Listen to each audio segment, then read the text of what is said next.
La palabra de Dios transforma. La lectura para hoy corresponde al libro de Ezequiel, capítulos 43 al 45. Honrando al Dios Padre, Hijo y Espíritu Santo, la palabra nos dice: Entonces el hombre me llevó a la puerta que da al oriente. Vi que la gloria del Dios de Israel venía del oriente, en medio de un ruido ensordecedor, semejante al de un río caudaloso, y la tierra resplandecía con su gloria. Esta visión era semejante a la que tuve cuando él vino a destruir la ciudad de Jerusalén, también a la que tuve junto al río Quebar, y caí rostro en tierra, cuando la gloria del Señor entró al templo por la puerta que daba al oriente. Entonces el Espíritu me levantó, me introdujo en el atrio interior y vi que la gloria del Señor había llenado el templo. Mientras el hombre estaba de pie a mi lado, oí que alguien me hablaba desde el templo. Me decía: Hijo de hombre, este es el lugar de mi trono, el lugar donde pongo la planta de mis pies. Aquí habitaré entre los israelitas para siempre. El pueblo de Israel y sus reyes no volverán a profanar mi santo nombre con sus infidelidades ni con las ofrendas funerarias que presentan a sus reyes. Los israelitas profanaron mi santo nombre con sus abominaciones, pues colocaron su umbral y sus postes junto a los míos, con tan solo un muro entre ellos y yo.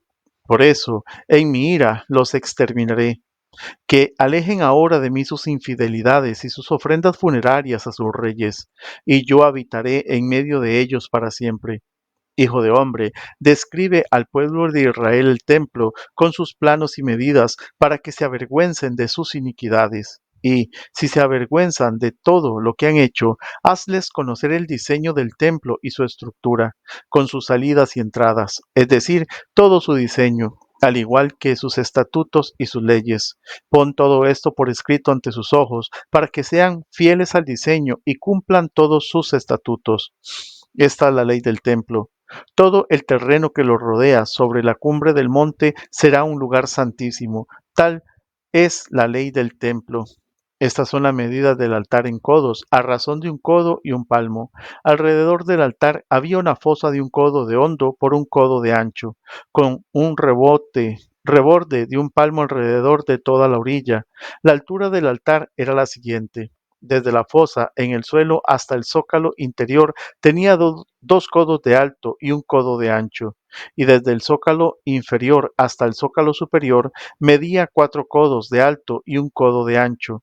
El lugar del fuego del altar medía 4 codos de alto, y desde allí se erguían 4 cuernos.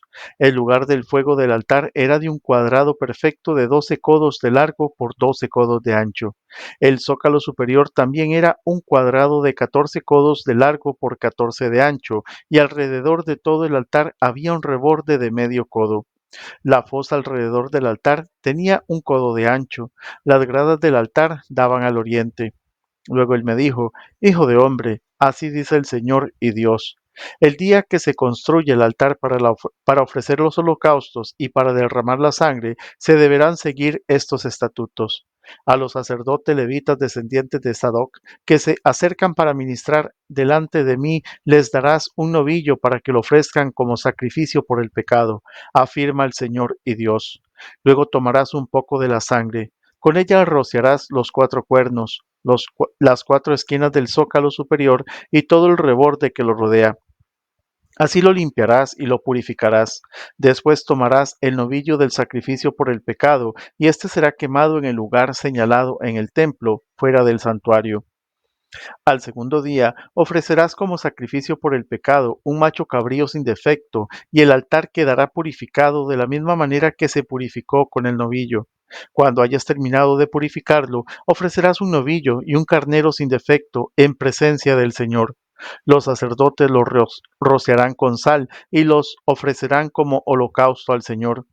Diariamente durante 7 días ofrecerás un macho cabrío para el sacrificio por el pecado, también un novillo y un carnero del rebaño, ambos sin defecto. Durante 7 días los sacerdotes harán la ceremonia de purificación del altar y así lo limpiarán. De ese modo quedará consagrado. Al cabo de estos 7 días y a partir del día octavo, comenzarán a ofrecer sobre el altar los holocaustos y sacrificios de comunión de ustedes. Entonces yo los aceptaré, afirma el Señor y Dios. El hombre me hizo regresar por la puerta exterior del templo, la que daba al oriente, pero estaba cerrada. Allí el Señor me dijo, esta puerta quedará cerrada, no se abrirá y nadie deberá entrar por ella. Deberá quedar cerrada porque por ella ha entrado el Señor, Dios de Israel. Tan solo el príncipe podrá sentarse junto a la puerta para comer en presencia del Señor. Deberá entrar por el vestíbulo de la puerta y salir por el mismo lugar. Después el hombre me llevó por el camino de la puerta del norte, que está frente al templo. Al ver que la gloria del Señor llenaba el templo, me postré rostro en tierra.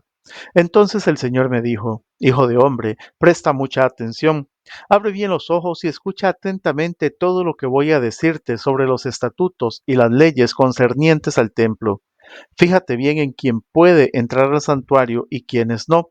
Adviértele a este pueblo rebelde de Israel que así dice el Señor y Dios. Pueblo de Israel, basta ya de sus abominaciones. Ustedes dejaron entrar en mi santuario extranjeros, incircuncisos de corazón y de cuerpo, para que profanaran mi templo. Mientras tanto, ustedes me ofrecían alimentos, grasa y sangre, violando así mi pacto con todas sus abominaciones. En lugar de cumplir con su deber respecto de mis cosas santas, pusieron a extranjeros a cargo de mi santuario. Así dice el Señor y Dios, no entrará en mi santuario ningún extranjero incircunciso de corazón y de cuerpo, ni siquiera los extranjeros que habitan entre los israelitas. Tendrán que pagar por su iniquidad los levitas que se alejaron de mí cuando Israel se descarriaba para ir tras sus ídolos. Podrán ministrar en mi santuario como custodios de las puertas y en algunos otros menesteres del templo. Ellos serán los que maten los animales para el holocausto y para el sacrificio que presenta el pueblo. Deberán estar dispuestos a servirlo. Pero por haber servido al pueblo de Israel delante de sus ídolos, y además por haber sido piedra de tropiezo, tendrán que pagar por su iniquidad. He jurado solemnemente con la mano en alto que deben recibir la consecuencia de sus pecados. Yo, el Señor y Dios, lo afirmo. No podrán acercarse a mí para servir como sacerdotes, ni se acercarán a mis objetos sagrados, menos aún a los objetos santísimos. Tendrán que cargar con la vergüenza de las abominaciones que han cometido. Sin embargo, los pondré a cargo de la custodia del templo y de todo el servicio y el trabajo que se deba cumplir en él. En cambio, se acercarán para ministrar delante de mí los sacerdotes levitas descendientes de Sadoc, que estuvieron al servicio de mi santuario cuando los israelitas se descarriaban de mí y se presentarán ante mí para ofrecerme la grasa y la sangre. Yo, el Señor y Dios, lo afirmo, solo ellos entrarán en mi santuario y podrán acercarse a mi mesa para ministrar delante de mí y encargarse de sus deberes. Y cuando entren por la puerta del atrio interior, se pondrán vestiduras de tela de lino. Cuando estén ministrando a las puertas del atrio interior o en el templo, no llevarán ropa de lana. Llevarán turbantes de tela de lino sobre la cabeza y alrededor de la cintura usarán ropa interior de tela de lino. No se pondrán nada en la cintura que los haga transpirar. Y cuando salgan al atrio exterior, donde está el pueblo, deberán quitarse la ropa con la que hayan ministrado y dejarla en las salas sagradas. Luego se cambiarán de ropa, a fin de no consagrar al pueblo por medio de sus vestiduras. No se afeitarán la cabeza, pero tampoco se dejarán largo el cabello, sino que se le recortarán prolijamente. Ningún sacerdote deberá beber vino cuando entre en el atrio interior. No deberá casarse con una viuda o una divorciada, sino solo con una israelita que aún sea virgen o con la viuda de un sacerdote. Deberán enseñarle a mi pueblo a distinguir entre lo sagrado y lo profano, y mostrarle cómo diferenciar entre lo puro y lo impuro. En cualquier pleito, los sacerdotes servirán como jueces y juzgarán según mis leyes. En todas mis fiestas observarán mis ordenanzas y mis estatutos. Deberán santificar mis sábados.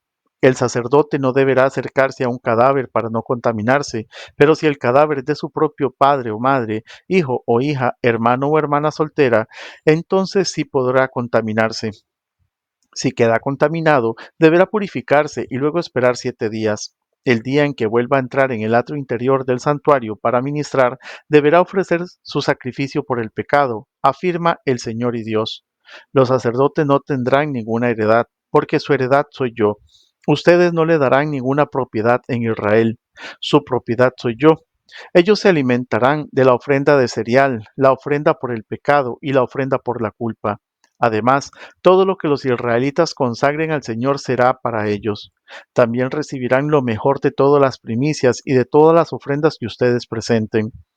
Darán a los sacerdotes para su pan las primicias de la molienda. Así mi bendición reposará sobre los hogares de ustedes. Los sacerdotes no comerán ningún animal, sea ave o bestia, que sea encontrado muerto o despedazado por una fiera. Cuando por sorteo se repartan la tierra como herencia, deberán reservar una porción de terreno, la cual será consagrada al Señor. Esta porción santa será de 25,000 codos de largo por 20,000 codos de ancho. Todo este territorio será santo. De allí se adjudicará para el santuario un terreno cuadrado de 500 codos por lado. Además, alrededor de ese terreno se reservará un espacio libre de 50 codos de ancho. En esa sección reservada apartarás una parcela de 25,000 codos de largo por 10,000 codos de ancho, donde estará el santuario, el lugar santísimo. Esta será la porción santa de tierra para los sacerdotes que ministran en el santuario y que se acercan para ministrar delante del Señor. Allí construirán sus casas y el santuario del Señor. Además, a los levitas que sirven en el templo se les adjudicará un espacio de 25,000 codos de largo por 10,000 codos de ancho para que tengan ciudades donde vivir.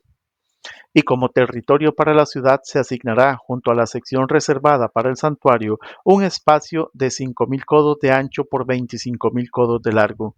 Este terreno pertenecerá a todo el pueblo de Israel. Al príncipe se le asignará una porción de tierra a ambos lados de la sección reservada para el santuario y de la sección reservada para la ciudad. Por el lado oeste se extenderá hacia el oeste y hacia el este por el lado oriental. Su longitud de este a oeste será igual a la de los terrenos asignados a una de las tribus. Esta tierra será su posesión en Israel. Así mis príncipes no volverán a oprimir a mi pueblo, sino que dejarán que las tribus de Israel ocupen la tierra. Así dice el Señor y Dios. Basta ya, príncipes de Israel, abandonen la violencia y la explotación, practiquen el derecho y la justicia, dejen de extorsionar a mi pueblo, afirma el Señor y Dios. Usen balanzas justas, el peso y la medida del efa y del bato deberán ser exactos. El efa y el bato deberán ser una misma medida. Cada uno será equivalente a una décima parte de un homer, el cual servirá de patrón para ambas medidas. En cuanto a las medidas de peso, un ciclo será igual a 20 gueras y una mina será igual a 60 ciclos. Esta es la ofrenda especial que presentarán. Por cada homer de trigo, una sexta parte de un efa. Por cada homer de cebada, una sexta parte de un efa. La medida para el aceite es la siguiente. Por cada coro de aceite, la décima parte de un bato. El coro equivale tanto a 10 batos como a un homer, pues 10 batos equivalen a un homer. En cuanto a las ovejas, se tomará una de cada 200 de los rebaños que pastan en las mejores praderas de Israel. Estas se usarán para las ofrendas de cereales, el holocausto y el sacrificio de comunión, a fin de obtener perdón por los pecados de ellos, afirma el Señor. Todo el pueblo de la tierra estará obligado a contribuir para esta ofrenda especial del príncipe de Israel. Será deber del príncipe proveer los holocaustos, las ofrendas de cereales y las ofrendas líquidas en las fiestas, las lunas nuevas, los sábados y en todas las fiestas señaladas en el pueblo de Israel. Deberá también proveer las ofrendas por el pecado, las ofrendas de cereales, los holocaustos y las ofrendas de comunión para obtener perdón por los pecados de Israel. Así dice el Señor y Dios. El día primero del mes primero tomarás un novillo sin defecto y lo ofrecerás como sacrificio para purificar de pecado el santuario. El sacerdote tomará de la sangre de la ofrenda por el pecado y la pondrá sobre los postes de la puerta del templo, en las cuatro esquinas del zócalo superior del altar y en los postes de la puerta del atrio interior. Lo mismo harás el día 7 del mes con todo el que haya pecado sin intención o por ignorancia. Así el templo quedará purificado. El día 14 del mes deberás celebrar la fiesta de la Pascua. Durante 7 días comerás pan sin levadura. Ese día el príncipe deberá ofrecer un novillo como sacrificio por su pecado y el de todo el pueblo. Y cada día, durante los 7 días de la fiesta, el príncipe deberá ofrecer en holocausto al Señor 7 novillos y 7 carneros sin defecto. Además, cada día ofrecerá un macho cabrío como sacrificio por el pecado. También ofrecerá como ofrenda de grano un efa de cereal por cada novillo, un efa por cada carnero y un hin de aceite por cada efa. Durante los 7 días de la fiesta, que comienza el día 15 del mes séptimo, el príncipe deberá proveer lo mismo para el sacrificio por el pecado, el holocausto y las ofrendas de cereales y de aceite. Que el Señor te continúe bendiciendo.